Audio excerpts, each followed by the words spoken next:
Officials from Mexico are on a campaign to convince American tourists their country is a safe destination. Reports of escalating drug cartel violence since 2008 have kept some U.S. visitors away. Joining me to talk about efforts south of the border to bring tourists back to Baja California is Juan Tintos Funke, the Baja California Secretary of Tourism. Thank you, Secretary, for being here. Thank you, Joanne. So first tell us how tourism has suffered in Baja as a result of the reports of violence. Well, it was really a tough period between 2007 2008. It went down between 40 to 65%, according to the type of tourists, because we have tourists in Baja California that come because of different purposes.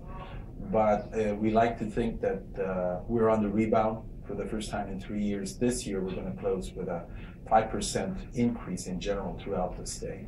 That's in terms of Baja, because we know some reports have said that in 2008, all of Mexico, there was more than $13 billion in tourism, international tourism. It's down to less than $4 billion now.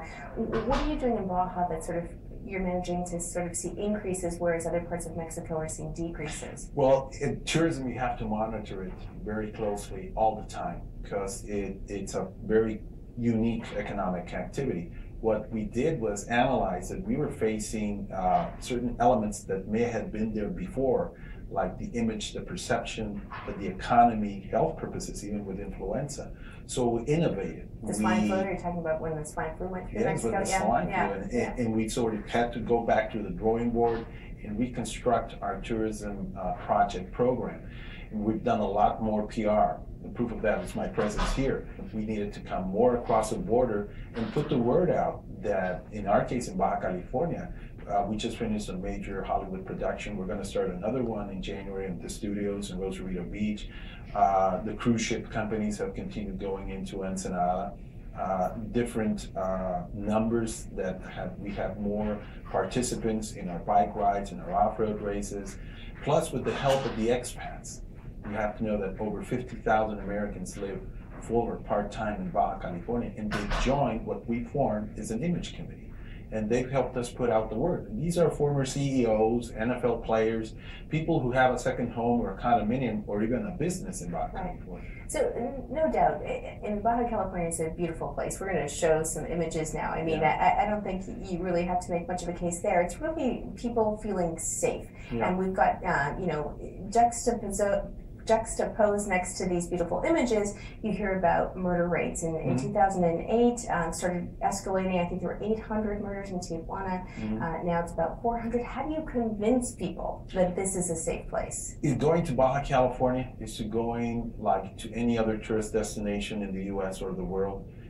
You always will run a certain hazard, but if you do your agenda, if you stick to the tourism routes, and if you go into these tourism destinations like ours in Baja California, you'll find out that we haven't had tourists targeted because of violent crimes or related to the areas where tourism normally goes on. So we have services. We have a 078 pre-information and assistance line.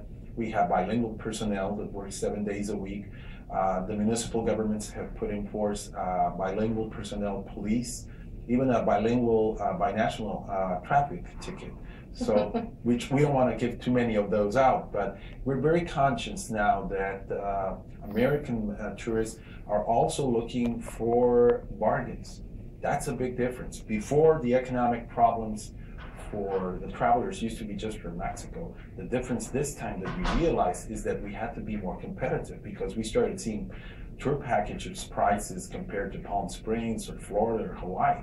So we reconstructed that also, and we've made much more affordable tour packages and overnight stays and meals and everything. How much do you rely on San Diego, the San Diego tourist, whether it's the person who lives in San Diego who's going to Baja or the person who this is maybe their destination, but you might convince them also to go across the border?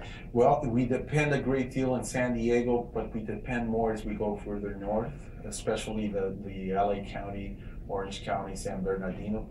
But there are people who like to go for shopping and having the famous Baja Med cuisine, which has also put us on the map. We've had Iron Chef Rick Bayless and chefs from all over the U.S. and Mexico come and be at our restaurants and go through here.